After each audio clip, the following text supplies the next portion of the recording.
Hello बच्चों, तो आज हम लेके आए हैं विद्युत आवेश तथा क्षेत्र का लेक्चर नंबर 3 और आज का हमारा टॉपिक है विद्युतशीलता। हेडिंग डाल लो, विद्युतशीलता।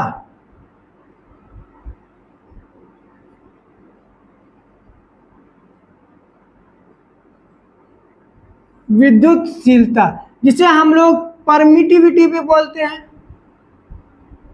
परमिटिविटी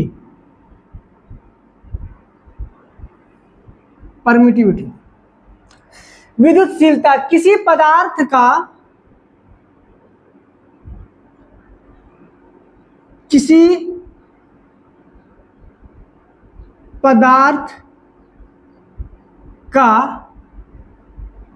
वह गुण, किसी पदार्थ का वह गुण जो पदार्थ में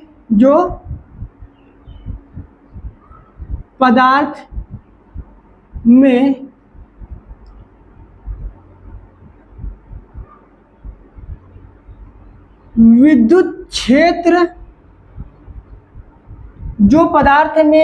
क्षेत्र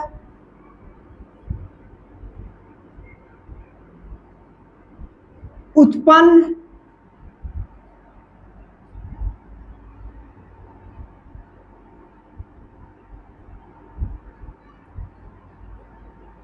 होने पर प्रदर्शित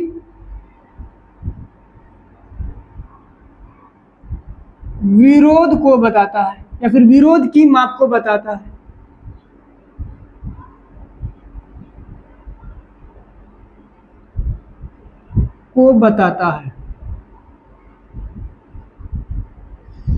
विद्युतशीलता किसी पदार्थ का एक गुण है जो पदार्थ में विद्युत क्षेत्र उत्पन्न होने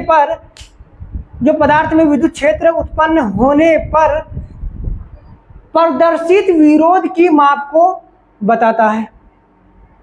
आइए समझते हैं इसको। हमने कूलॉम्स लॉ में अब तक पढ़ा था कि अगर दो चार्ज है Q1 और साइड में कर लेते हैं, अगर दो चार्ज है Q1 और Q2, दोनों चार्ज के बीच का डिस्टेंस r है, दोनों चार्ज के बीच की दूरी r है, तो इस पे लगने वाला स्थिर विद्युत बल होगा K Q1 Q2 by R square, K Q1 Q2 by R square. और हमने ये भी पढ़ा था कि ये जो K है ये माध्यम पर निर्भर करता है, ये K जो है माध्यम पर निर्भर करता है।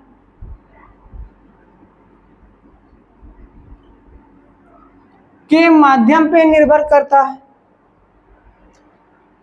आज के क्लास में हम लोग K का वैल्यू पढ़ेंगे 1/4 पाई एप्सिलॉन। आज की क्लास में हम लोग K का वैल्यू पढ़ेंगे 1/4 पाई एप्सिलॉन। किताबों में K का वैल्यू दिया हुआ होता है 1/4 पाई एप्सिलॉन। इसको E नहीं पढ़ेंगे, इसको एप्सिलॉन पढ़ेंगे। इसको एप्सिलॉन बोलते हैं, एप्सिलॉन। तो अगर K का वैल्यू इस स्थिर विद्युत बल में पुट कर दे तो यहाँ से स्थिर विद्युत बल होगा 1/4 pi epsilon Q1 Q2 by R square. स्थिर विद्युत बल होगा 1/4 pi epsilon Q1 Q2 by R square. ये जो एप्सिलॉन है, ये माध्यम की विद्युतशीलता है, किसी माध्यम की या फिर किसी पदार्थ की विद्युतशीलता है।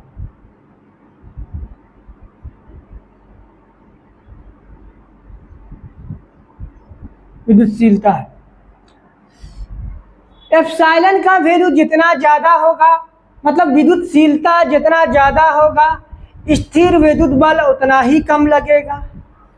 एप्सिलॉन का वैल्यू या फिर विद्युतशीलता जितना ज़्यादा होगा, स्थिर वैद्युत बल इलेक्ट्रोस्टैटिक फोर्स उतना ही कम लगेगा, उतना ही कम होगा। एप्सिलॉन अगर मिनिमम होगा, एप्सिलॉन अगर न्यूनतम होगा या फिर मिनिमम होगा,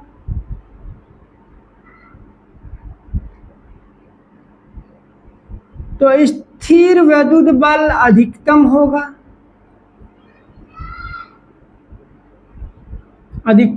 मैक्सिमम होगा।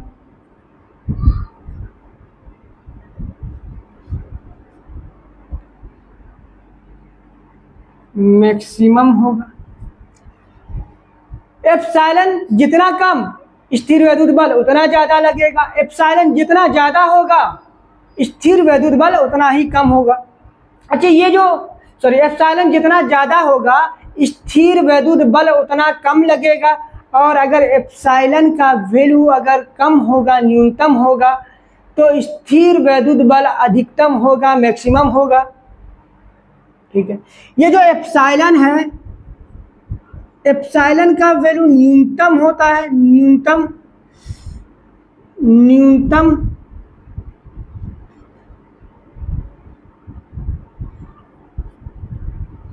होता है निर्वात में या फिर खाली स्थानों में।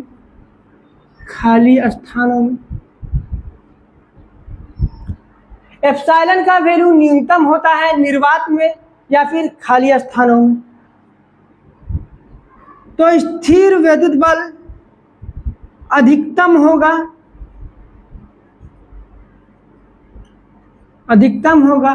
एप्सिलॉन न्यूनतम होता है निर्वात में, खाली स्थानों में। तो स्थिर वैद्युत बल इलेक्ट्रोस्टैटिक फोर्स निर्वात में या खाली स्थान में अधिकतम होगा, निर्वात या खाली स्थान में अधिकतम होगा।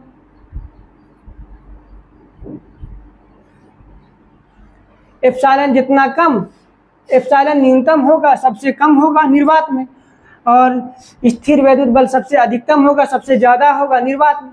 क्लियर है? एप्सिलॉन कम होगा तो स्थिर वैद्युत बल ज़्यादा लगेगा, एप्सिलॉन ज़्यादा होगा तो स्थिर वैद्युत बल कम लगेगा। मान लो कि दो चार्ज है Q1 और Q2, दोनों ही निर्वात में r डिस्टेंस पे, r दूरी पे रखा हुआ है। अब हमने इसी चार्ज को उठा के किसी पदार्थ में या किसी माध्यम में रख दिया, तो अब इस पे लगने वाला बल निर्वात में जो चार्ज रखा हुआ था उस पे लगने वाले बल से कम हो जाएगा, क्योंकि पदार्थ के पास एक प्रॉपर्टी है विद्युतशीलता की। विद्युतशीलता किसी पदार्थ, विद्युतशीलता चार्ज द्वारा या फिर आवेश द्वारा उत्पन्न विद्युत क्षेत्र का विरोध करता है, जिसके वजह से विद्युत बल कम हो जाता है, जिसकी वजह से विद्युत बल कम हो जाता है। इसीलिए जिस माध्यम की विद्युतशीलता जितना ज़्यादा होगी, उस पे लगने वाला विद्युत बल उतना कम होगा। जिस माध्यम की विद्युतशीलता जितना ज़्यादा होगी, उसमें लगने वाला स्थिर विद्युत बल उतना कम होगा, उतना ही कम लगेगा।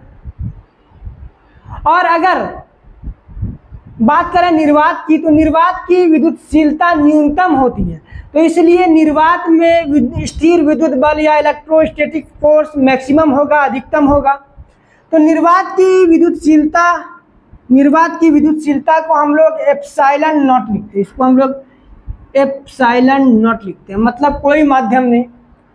और निर्वात में लगने वाले बल को हम लोग एफ नॉट लिखते हैं, नॉट मतलब कोई माध्यम नहीं।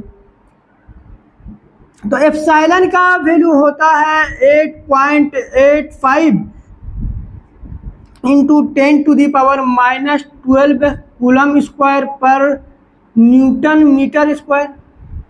एप्सिलॉन का वैल्यू होता है 8.85 इंटू 10⁻⁻12 कूलम स्क्वायर पर न्यूटन मीटर स्क्वायर।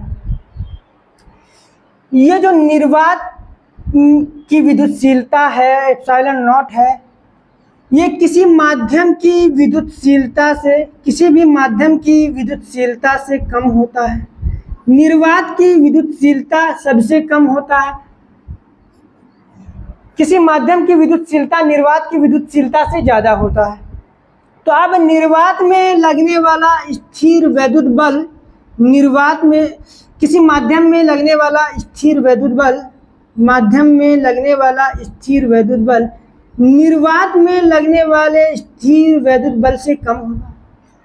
निर्वात की माध्यम की विद्युतशीलता ज्यादा, माध्यम की विद्युतशीलता निर्वात की विद्युतशीलता से ज्यादा होता है, इसलिए माध्यम में लगने वाला स्थिर वैद्युत बल निर्वात के स्थिर वैद्युत बल से कम होगा। क्लियर है? यहां तक छाप लो इसको।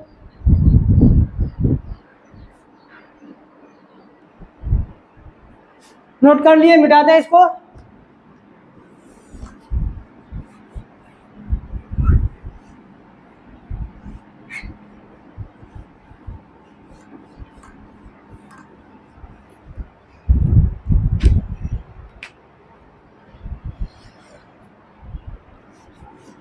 हाँ, तो एप्सिलॉन नॉट का वैल्यू किसी निर्वात की विद्युतशीलता या फिर एप्सिलॉन नॉट का वैल्यू होता है 8.85 इंटू 10⁻⁻12 कूलम स्क्वायर पर न्यूटन मीटर स्क्वायर। और अगर हम बात करें वाटर की, जल की, तो जल की विद्युतशीलता है 7.12 इंटू 10⁻⁻10 कूलम स्क्वायर पर न्यूटन मीटर स्क्वायर। और अगर हम बात करें ग्लास की, तो ग्लास की विद्युतशीलता है 3.01 इंटू 10⁻⁻11 कूलम स्क्वायर पर न्यूटन मीटर स्क्वायर। इसी तरह से कुछ और टर्म आएगा। उसके बाद माइका की विद्युतशीलता अगर पूछ ले वो निकालना पड़ेगा। तो हम किन किन चीज़ों की विद्युतशीलता को याद रखेंगे? अरे भाई, इस तरह से बहुत सारा टर्म हो जाएगा ना, तो इतना सारा वैल्यूज याद रखना पॉसिबल नहीं है। तो इन वैल्यूज को याद न करना पड़े, इसलिए हम लोग पढ़ेंगे आपेक्षिक विद्युतशीलता के बारे में, रिलेटिव परमिटिविटी के बारे में। आपेक्षिक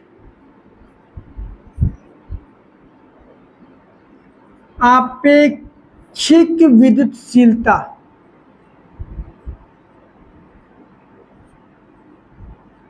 आपेक्षिक विद्युतशीलता जिसको हम लोग एप्सिलॉन आर पढ़ते हैं।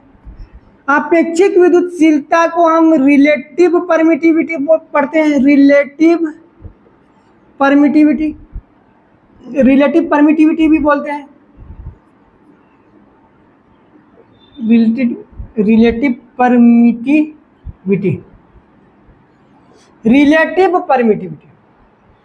रिलेटिव परमिटिविटी क्या है? किसी माध्यम की विद्युतशीलता को निर्वात की विद्युतशीलता से, लिख लो, किसी माध्यम की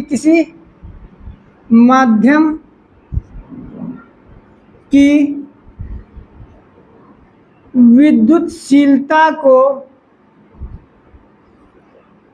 निर्वात की विद्युतशीलता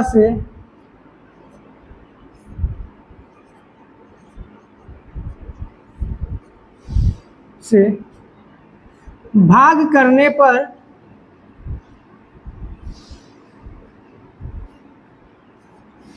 जो व्यंजन प्राप्त होता है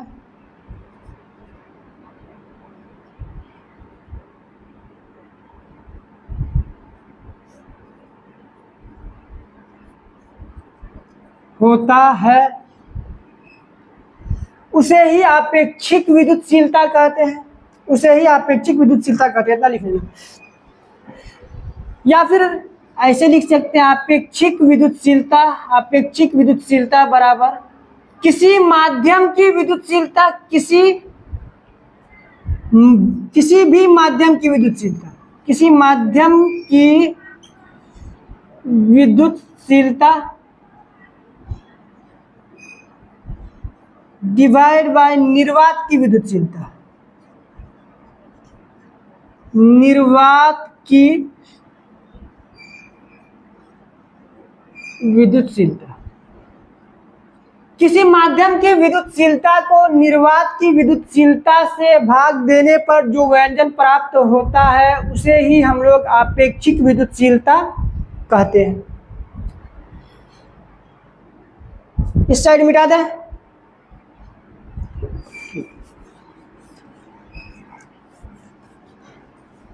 आपेक्षिक विद्युतशीलता को हम लोग एप्सिलॉन आर बोलते हैं। आपेक्षिक विद्युतशीलता इज इक्वल टू किसी माध्यम की विद्युतशीलता, मतलब epsilon M divide by epsilon naught.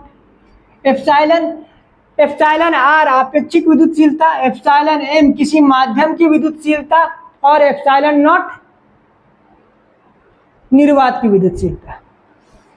तो अगर यहाँ से अगर यहाँ से माध्यम की विद्युतशीलता निकाले तो क्या होगा, epsilon M is equal to epsilon R गुना एप्सिलॉन नॉट, एप्सिलॉन आर गुना एप्सिलॉन नॉट। अगर हमें आपेक्षिक विद्युतशीलता, अगर हमें किसी माध्यम की आपेक्षिक विद्युतशीलता पता हो तो हम उस माध्यम की विद्युतशीलता निकाल सकते हैं। हम उस माध्यम की विद्युतशीलता निकाल सकते हैं। क्लियर है? थोड़ा सा मार्कर में इंक डाल लेते हैं।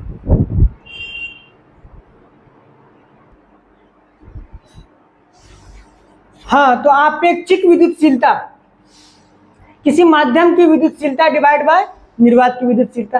अगर हमें अगर किसी माध्यम की हमें आपेक्षिक विद्युतशीलता पता है, हम माध्यम की विद्युतशीलता निकाल सकते हैं। अगर आपेक्षिक विद्युतशीलता पता है तो हम उस माध्यम की विद्युतशीलता निकाल सकते हैं। मान लो कि ग्लास की विद्युतशीलता, ग्लास की आपेक्षिक विद्युतशीलता ER 7 है।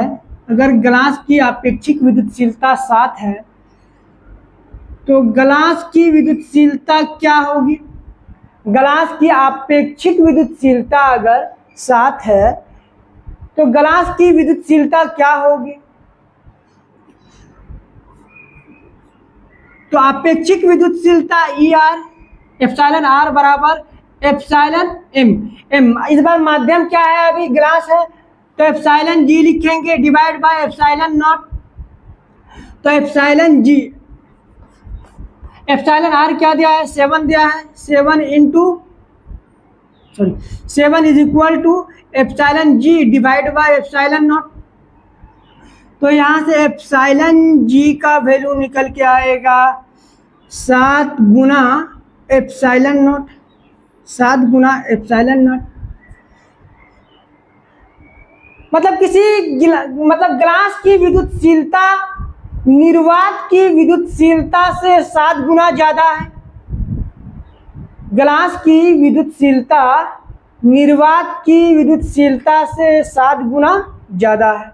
मान लो कि अगर दे दे कि जल की विद्युतशीलता, जल की आपेक्षिक विद्युतशीलता, जल की आपेक्षिक विद्युतशीलता अगर 81 है, 81 है, जल की आपेक्षिक विद्युतशीलता 81 है। एक्चुअली में 81 होता नहीं है, 80.4 होता है, तो हम 81 मान के चलते हैं।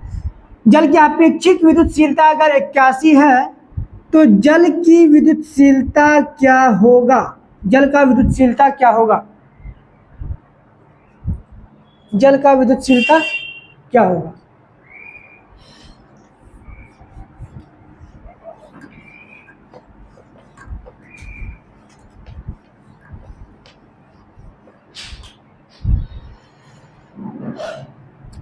हाँ, तो जल आपेक्षिक विद्युतशीलता क्या है?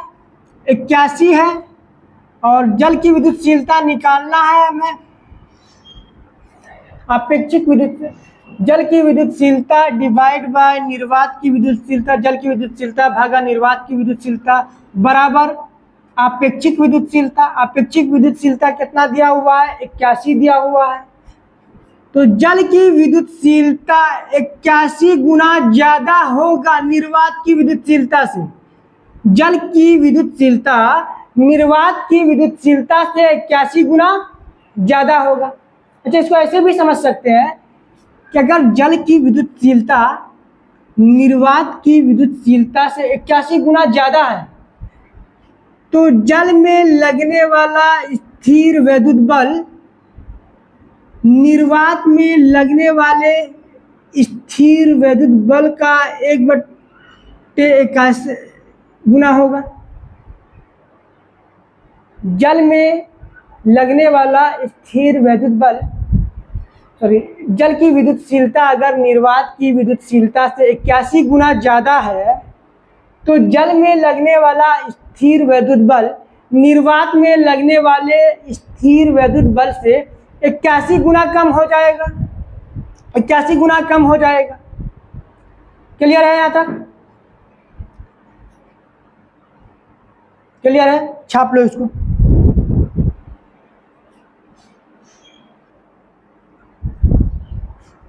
छाप लिए?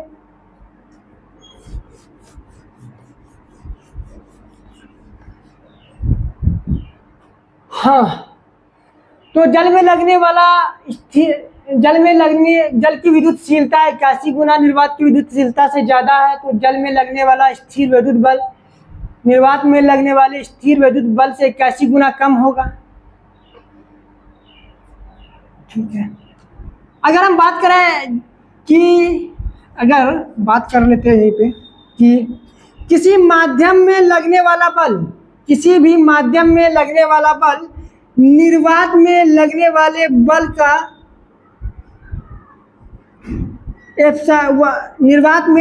किसी भी माध्यम में लगने वाला बल निर्वात में लगने वाले बल से एप्सिलॉन आर गुना कम होता है। एप्सिलॉन आर गुना कम होता है। किसी माध्यम का स्थिर वैद्युत बल निर्वात के स्थिर वैद्युत बल से एप्सिलॉन आर गुना कम होता है।